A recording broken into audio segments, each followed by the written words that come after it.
Filipenses 1, a partir do 3. Agradeço ao meu Deus toda vez que me lembro de vocês.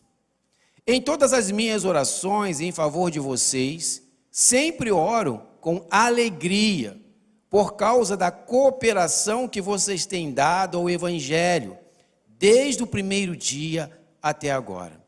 Estou convencido de que aquele que começou a boa obra em vocês, vai completá-la até o dia de Cristo Jesus. É justo que eu assim me sinta a respeito de todos vocês, uma vez que os tenho em meu coração, pois quer nas correntes, quer me prendem, quer defendendo e confirmando o Evangelho, todos vocês participam comigo da graça de Deus, do favor de Deus. Deus é minha testemunha de como tenho saudade de vocês, com a profunda afeição de Cristo Jesus. Esta é a minha oração, que o amor de vocês aumente cada vez mais em conhecimento e em toda percepção, para discernirem o que é melhor, a fim de serem puros e irrepreensíveis até o dia de Cristo, cheios do fruto da justiça, fruto que vem por meio de Jesus Cristo para a glória e louvor de Deus. Amém, irmãos? Irmãos, existem dois tipos de seres humanos.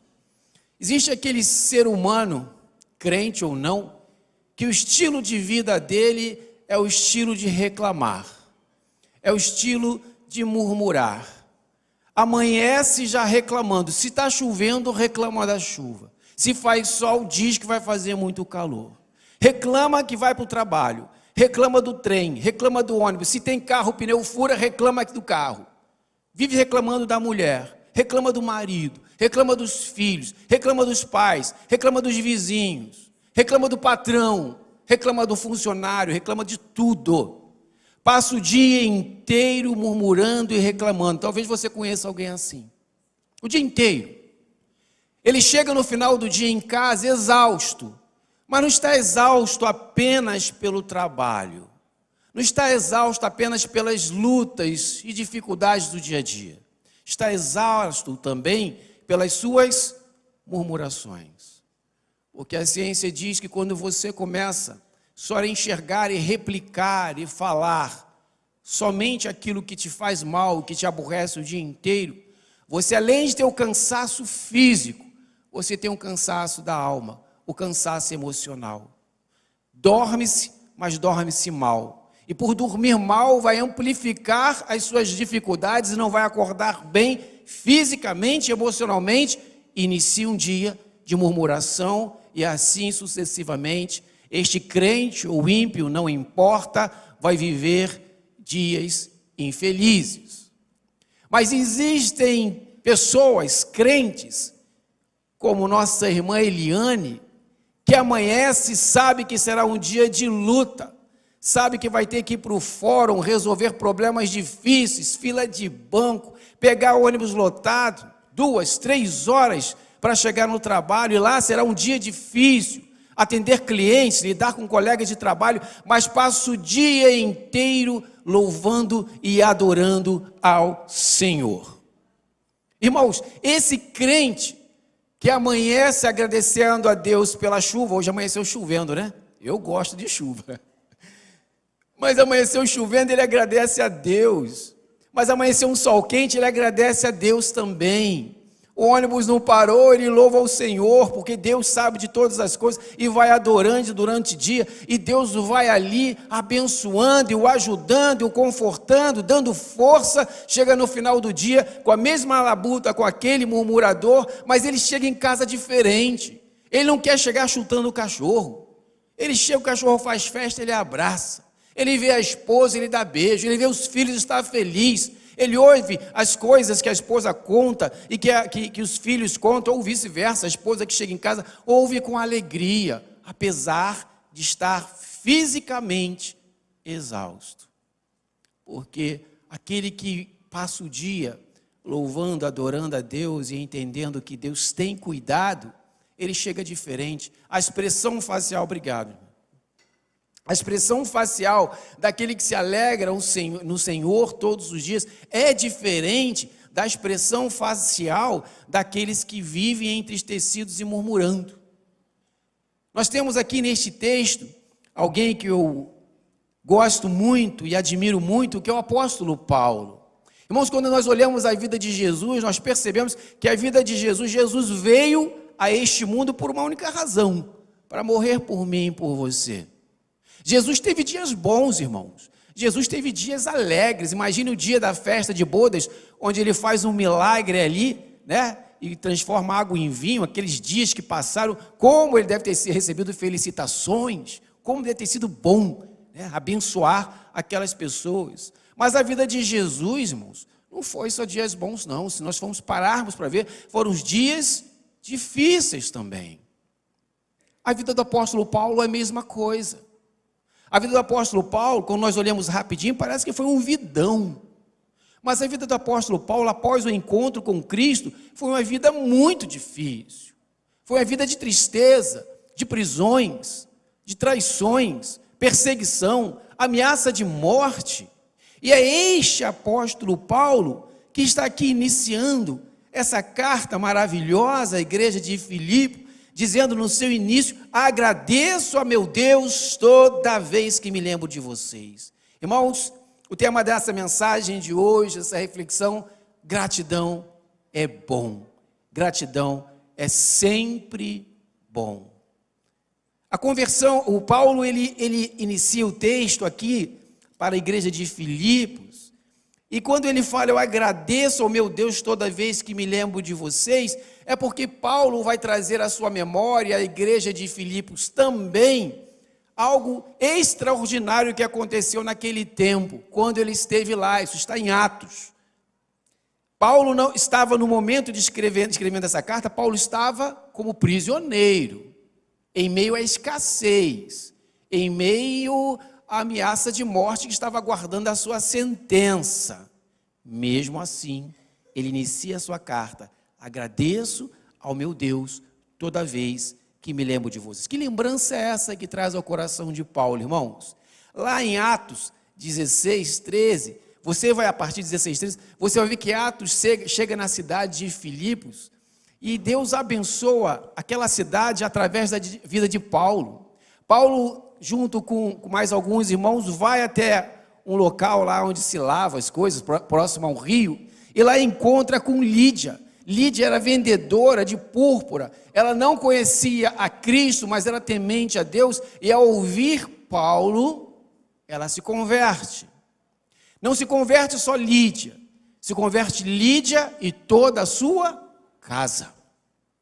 E aí Paulo começa a se lembrar, além de Lídia e toda a sua casa, que havia sido salvas em Cristo Jesus. Paulo se lembra, ao escrever a carta para Filipos, dentro da prisão, Paulo começa a alegrar o seu coração, e ele se lembra que no caminhar para ir para a casa de Lídia, para lá almoçar num banquete, ele encontra ali com uma jovem que era escravizada, e ela tinha espíritos imundos de adivinhação, e Paulo ora para expulsar aqueles espíritos imundos, e Paulo se alegra ao lembrar disso. Mas Paulo se alegra também em Cristo Jesus, ao se lembrar que após esse ato miraculoso de expulsar os demônios desta jovem, ela se livrar dessa escravidão dos demônios, obviamente dos senhores que eles lucravam com isso, não tinham mais interesse nela. Paulo é preso, acusado, espancado brutalmente e preso. O texto diz que aquele que o mandou prender diz: tire as roupas de Paulo e ali o espanque, e depois coloque na prisão. Paulo se lembra com alegria no cárcere, escrevendo para Filipos, mesmo sabendo que passou por tudo isso. E aí Paulo se lembra que, apesar de sua prisão, Paulo e Silas ali, após serem brutalmente espancados, o texto diz que Paulo estava acorrentado junto com Silas. Imagina, irmãos, correntes de ferro pressionando o seu calcanhar, seus pulsos, e ali eles continuam na prisão entristecidos, irmãos, chorosos, murmurando? Não. Paulo e Silas na prisão todos conhecem, eles começam a adorar a Deus, e glorificar a Deus, e exaltar a Deus, apesar das feridas do espancamento, apesar das dores físicas. E ali algo extraordinário acontece. O terremoto, as correntes se partem, as cadeias se abrem, e no momento que aquele centurião iria se matar, Paulo grita: não faça isso, estamos todos aqui. Porque se algum prisioneiro fugisse, ele seria condenado à morte, aquele centurião. E aí, aquele centurião vai até as cadeias, ali onde Paulo e Silas estavam, e percebe que eles estavam ali. Esse milagre foi tão extraordinário que o centurião pede: eu quero conhecer o seu Deus. Esse centurião leva Paulo e Silas à sua casa, e não só o centurião se converte, mas toda a casa daquele centurião se converte. E o texto diz que esse centurião e sua família começam a cuidar das feridas, dos chicotes de Paulo e de Silas, amando-os, cuidando deles. Paulo é solto daquelas cadeias. Paulo se recorda como a igreja de Filipos surgiu e cresceu, e fiel que ela era ao Senhor. Paulo poderia, irmãos, se comprometer e lembrar de suas prisões. Paulo poderia dar prioridade em se lembrar e escrever as cartas e se queixar das suas fomes, dos seus frios, dos seus martírios, das suas dores, das suas traições, dos seus julgamentos injustos e de toda a sorte de sofrimento que Paulo passou a sofrer após seu encontro com Cristo. Porque antes de Paulo ter o encontro com Cristo, Paulo tinha uma vida boa.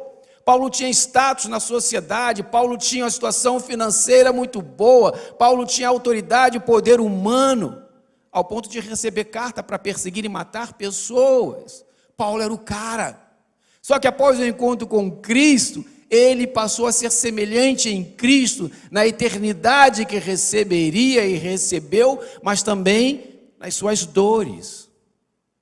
Como eu, como você, como nós podemos viver queixosos de nossos sofrimentos, irmãos, se o próprio Cristo sofreu tanto ou muito mais que o apóstolo Paulo? Se os pais da igreja sofreram, o nosso sofrimento pode ser muito, o sofrimento de Eliane é muito, e de tantos outros. Eu trabalho com o Dr. Alex Fófano, Giovana e mais uma psicóloga no cuidados paliativos. Eu já fui fazer visita, irmãos. Não era cristão, ele não tinha metade da face. A metade da face. O problema dele não era não ter a metade da face, ele usava uma prótese que enganava ali, era um câncer. Estava entrando em metástases. O problema dele não era esse, nem as dores que ele sentia, porque a medicina, de certa forma, traz alívio.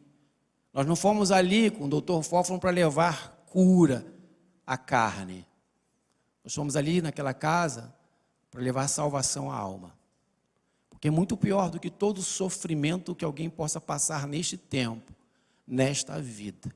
Maior é o sofrimento daquele que não tem Jesus, o Cristo, o nosso Salvador. Está doendo, irmãos?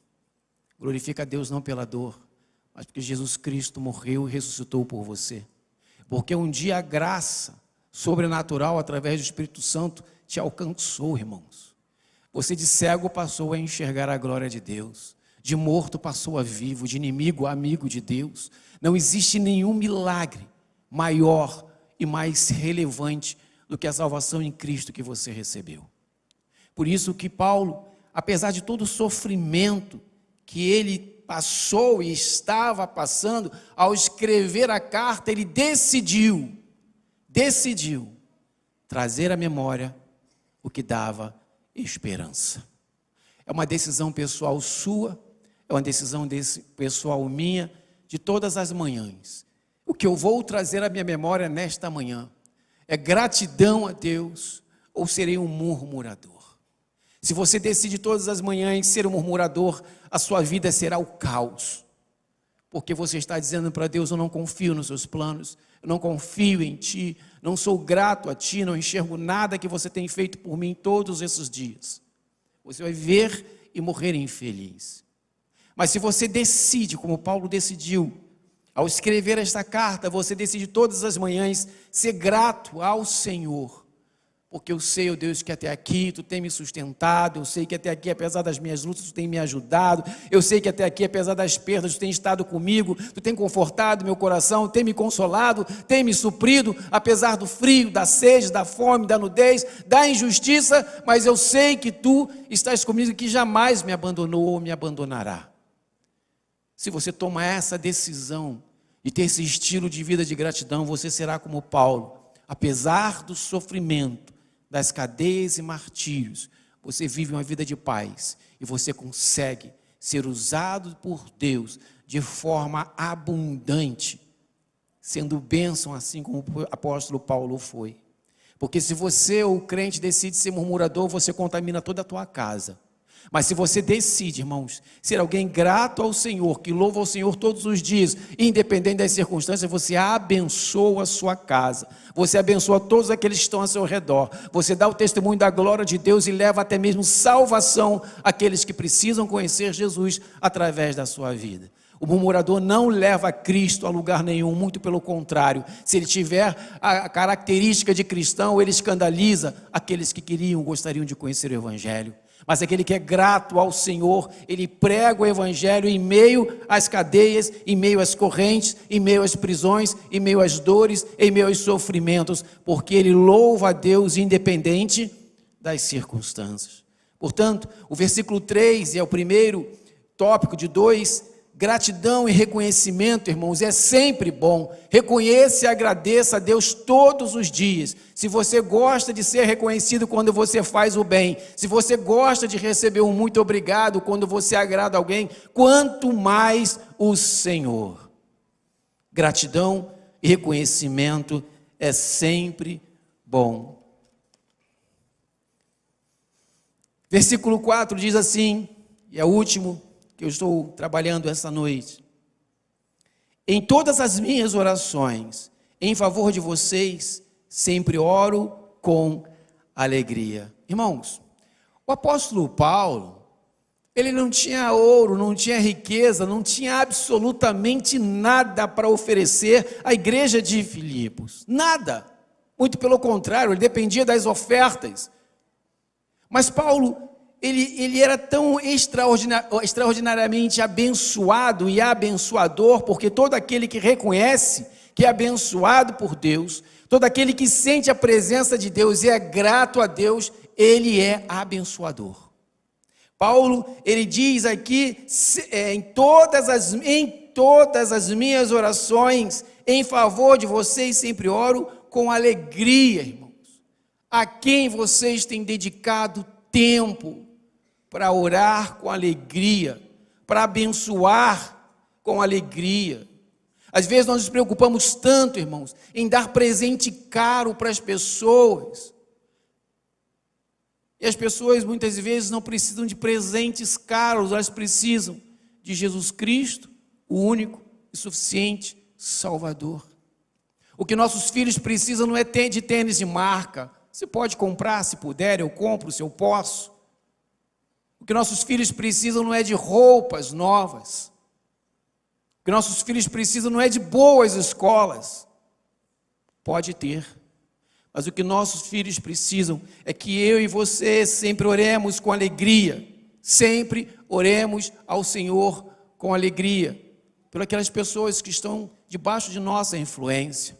Talvez seus pais, talvez seus irmãos, talvez seu marido, sua esposa, que precisa que você ore e clame todos os dias, e muitas vezes a gente murmura ao invés de orar.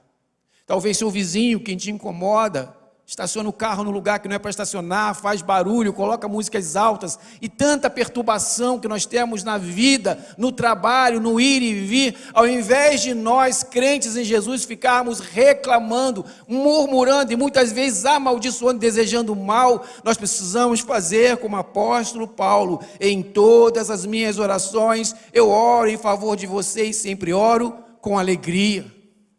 Ore por aquele que te persegue, não com tristeza.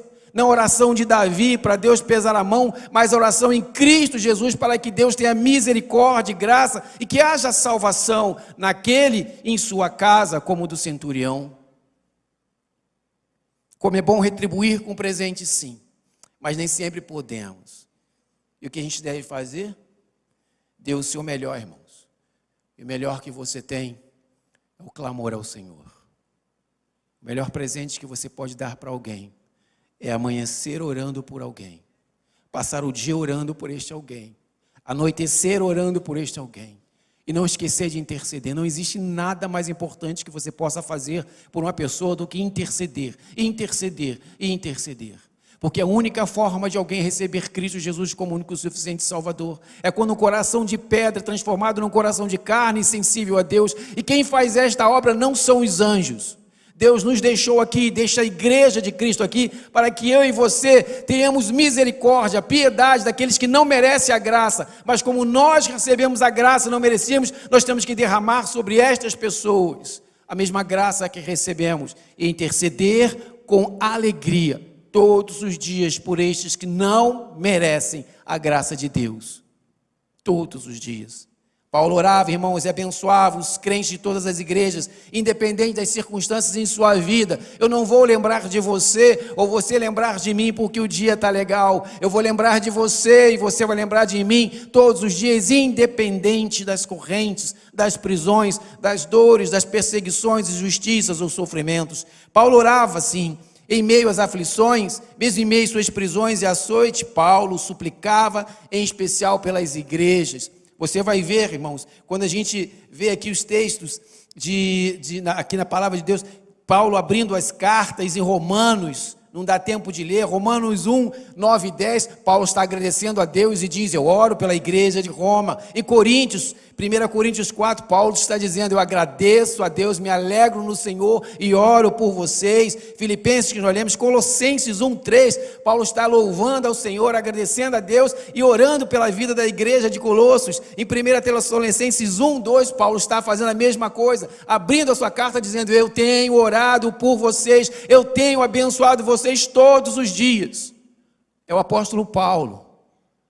Naufrágio, perseguição, injustiça, injúria, calúnia, espancamentos, prisões, sentenças injustas, condenado à morte. Melhor que nós, com certeza. Se o apóstolo Paulo fez isso, irmãos, quem sou eu para não fazer? Quem é você, igreja? Para não lembrar todos os dias, todas as manhãs, e se alegrar no Senhor, independente das circunstâncias, e escolher 3, 4, 5 pessoas para colocar na sua vida. Não estou falando amigo, não. Estou falando pessoas que você olha e diz que não tem jeito. Eu tenho orado por 5 pessoas, mas 3 pessoas específicas. Essa semana eu passei por ele. Triste vê-lo, irmãos. Um rapaz que pintou minha casa há 9 anos atrás. Logo após ele pintar minha casa, menino bonito, filho de crente, menino bonito. Ele entrou para as drogas de uma forma tão profunda que hoje ele é um zumbi.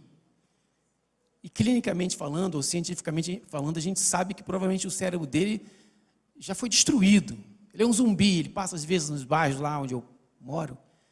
Eu oro ao Senhor, Senhor Deus, eu sei que humanamente falando, essa mente, esse cérebro não tem recuperação, mas tem misericórdia. Henrique sabe quem é. Tem misericórdia e dá uma oportunidade para esse menino. É novo, garoto novo. Dá uma oportunidade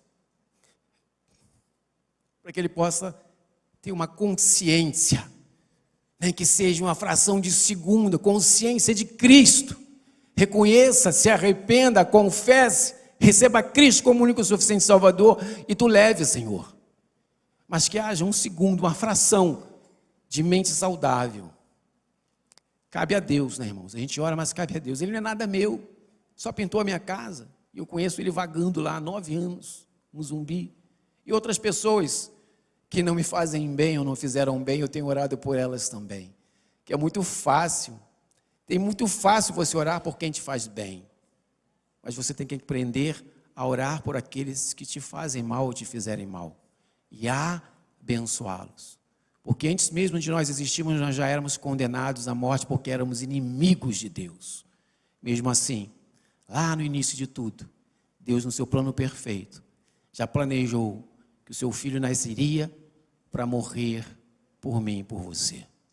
sem merecermos. Então, o que nós devemos fazer é seguir o que o apóstolo Paulo faz, o que Jesus fez, orar todos os dias, agradecendo a Deus por tudo que Ele tem feito na nossa vida e viver uma vida para pregar o Evangelho e cumprir a missão que Ele entregou a cada um de nós como igreja de Cristo. Eu quero concluir, o Ministério de Louvor pode subir, lendo Filipenses 9:13. Filipenses 1, versículo de 9 a 13, que diz assim, o apóstolo Paulo, a oração do apóstolo Paulo. Tem na tela, irmãos, conseguiu ir? Filipenses 1, de 9 a 13. Esta é a minha oração. Que o amor de vocês aumente cada vez mais em conhecimento da palavra de Deus e em toda a percepção. Para discernir, irmãos, conseguir compreender, visão espiritual, o que é melhor, a fim de serem puros e irrepreensíveis até o dia de Cristo, até que Ele volte, ou até que Ele te convoque à presença dEle, cheios do fruto da justiça. Ame o teu próximo, ore por aqueles que te fazem mal, cheios de fruto da justiça, fruto que vem por meio, não é do homem, da carne, da alma, da vontade, não, mas vem por meio de Jesus Cristo. Para quê, irmãos? Para te exaltar, não. Para te engrandecer, não. Mas tudo que Cristo fez na vida de Paulo, tudo que Paulo fez na vida da igreja, das igrejas e das multidões, não foi para a honra e glória de Paulo.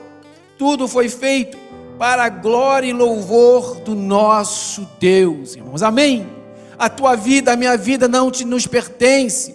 Toda a nossa vida não é para comprar, não é para usufruir, não é para vender, não é para curtir. A nossa vida é exclusiva para adorar a Deus em tudo que fazemos, para testemunhar e pregar o Evangelho. Se não for isso, se a sua vida e a minha vida não for isso, não tem o porquê nós vivermos aqui.